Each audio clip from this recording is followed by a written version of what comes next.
You're listening to Civic Media. You can tune into any of our live shows on any radio station across the state with the Civic Media app. Find us in your phone's app store and listen anytime, anywhere. This is your WLAK Daily News Roundup for Lake Air, 107.5 FM and 1260 AM in Amory. For WLAK News, I'm James Kelly. The Duluth Planning Commission has postponed a public hearing on using a local church to help the unhoused population. City officials say the hearing was tabled after they learned a legally mandated sign alerting residents of the hearing had been blown away by high winds during a recent storm. The plan would see Vineyard Church on West Arrowhead Road used as a safe bay where individuals who do not have housing but do have a car can sleep and access critical resources. The public hearing will now be held at the May 13th Planning Commission meeting. An Ashland nonprofit aimed at helping adults with mental health struggles is looking for community support following the end of state grant funding. According to organization officials, Genesis 1990 has covered its operational expenses through state grants, donations, and fundraisers for over 35 years. The last state grant they received ended in 2021, and the organization has not been able to secure new grant funding since. They're turning to the community to seek enough donations to get through the summer while they apply for new grants. Wisconsin Republicans are advancing legislation aimed at allowing independent presidential candidates to remove themselves from the ballot. The bill was introduced by State Representative David Steffen months after an unsuccessful legal challenge by Robert F. Kennedy Jr. to remove himself from the ballot in Wisconsin after suspending his campaign. The case reached as high as the U.S. Supreme Court, which rejected an emergency appeal by Kennedy after the Wisconsin Elections Commission voted against removing him from the ballot.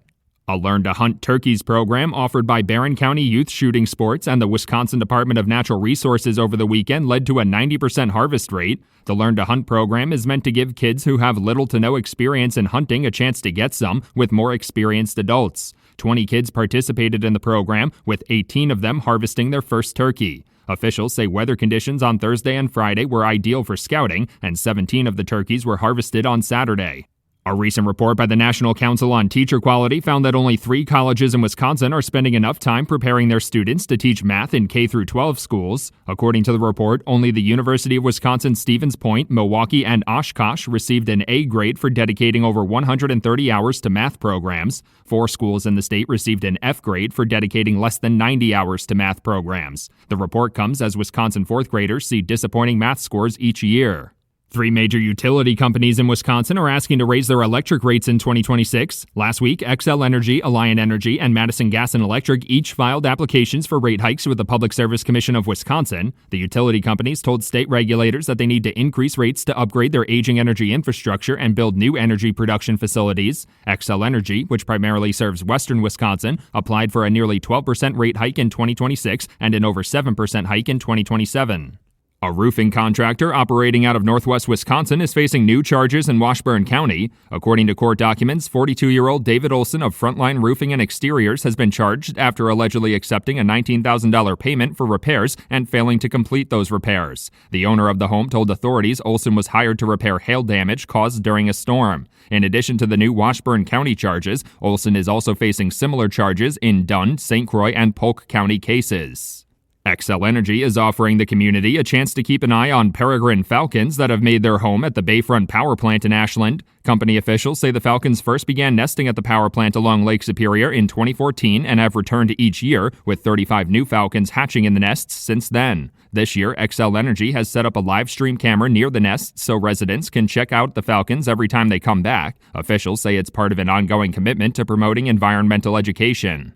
The Wisconsin Department of Natural Resources is accepting applications for eCycle Wisconsin Electronics Collection grants. The grant funding is meant for projects that give residents a place to drop off electronics for recycling between this June and December 2026. Many electronics are banned from being included with common household trash under a 2010 law. The DNR will award grants of up to $5,000 per collection event or up to $15,000 for a permanent collection site. Applications must be submitted by April 30th. State Republicans have introduced legislation targeting sextortion scams with increased penalties. The legislation is known as Braden's Law in honor of a teenager who took his own life after becoming a victim in a sextortion scam. The law would allow the suspect in a scam to be charged with felony murder if the victim takes their own life. It would also allow families of the victim to be eligible for payments through the Department of Justice's Crime Victim Compensation Fund. Attorney General Josh Kaul has expressed support for the legislation. For WLAK News, I'm James Kelly.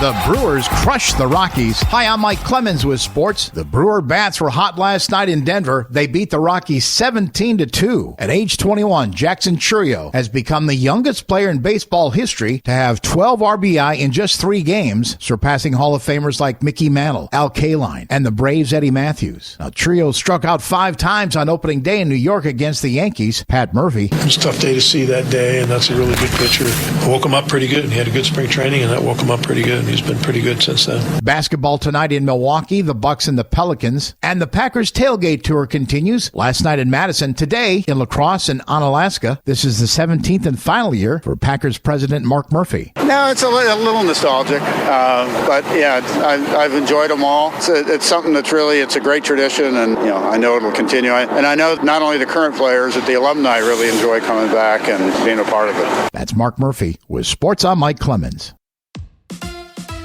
On your entertainment beat, I'm Pete Schwaba. If you're heading to the theater this weekend, there are 4 films opening that are all reviewing quite well. The Amateur is a much-publicized action thriller starring Rami Malek as a CIA analyst whose wife is killed, motivating him to become more than just an analyst. The film is currently rating in the mid-60s on Rotten Tomatoes. Drop is being called a Hitchcockian-style thriller about a widowed mother who goes on a date during which her phone is inundated with threatening messages. The film is currently pulling a 90+% on Rotten Tomatoes. Also opening this weekend is Warfare, a war drama written and directed by Iraq War veteran Ray Mendoza. The film is currently in the low 90s on Rotten Tomatoes. The King of Kings is an animated family drama that tells the story of Jesus and brings some heavy hitters to the voiceover roles, including Kenneth Branagh, Uma Thurman, Mark Hamill, and Pierce Brosnan. It's drawing a 75% on Rotten Tomatoes. Let's go to the movies. Kieran Culkin is an Oscar winner thanks to Jesse Eisenberg's A Real Pain. According to actor-comedian Eric Andre, Culkin was not Jesse Eisenberg's first choice for the role.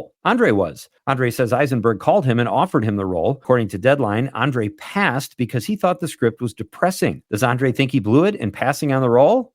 Yeah. He calls it the biggest mistake of his career. The season 3 finale of White Lotus brought lots of drama, but now there's drama off screen as well between writer, director, and show creator Mike White and composer Cristobal Tapio DeVere. In a recent appearance on the Howard Stern show, White says DeVere did not respect him. He told Stern that quitting when the composer did and bad-mouthing White and the show 3 days before the finale was a move. White did admit that DeVere is incredibly talented, but did not like taking notes, especially after the composer's season 2 music went viral and won DeVere an Emmy. Oh man, those creative types. The latest installment in the I Know What You Did Last Summer franchise will hit theaters this coming summer. Freddie Prinze Jr. and Jennifer Love Hewitt will headline the cast, but there is uncertainty as to whether or not Brandy Norwood will return. Norwood played Love Hewitt's best friend Carla Wilson in 1998's I Still Know What You Did Last Summer, which was the second installment of the franchise. Director Jennifer Caton Robinson hinted that Norwood might be making an appearance, but that people will just have to go see the film, which opens July 18th. The production of Dune 3 has some A-list talent lined up. Variety reports that director Denis Villeneuve is eyeing Robert Pattinson to join the cast. Pattinson would join an all-star cast including Timothée Chalamet, Zendaya, Jason Momoa, Javier Bardem, Rebecca Ferguson, and Josh Brolin. Dune Messiah is scheduled to start shooting in summer of 2026. It is going to be mostly cloudy with a few showers or a sprinkle today. Our high right around 50 this afternoon. Tonight we'll drop into the mid-30s. Tomorrow, partly cloudy, mid-50s by Saturday. Partly cloudy with a high in the mid-60s. I'm meteorologist Sean Cable. Current temp now 37. That's your WLAK Daily News Roundup from Civic Media. Subscribe to this podcast on Spotify, Apple, or wherever you find your podcasts. Find more news at lakeair.radio. The national news cycle never stops, but it can be hard to find news about your local community. Civic Media is dedicated to providing quality local and state news coverage across Wisconsin. With the Civic Media app, you can get notifications about local stories that matter to you and your community. Find the free Civic Media app in your phone's app store and choose notifications from the menu to tell us what kind of news you want to hear about.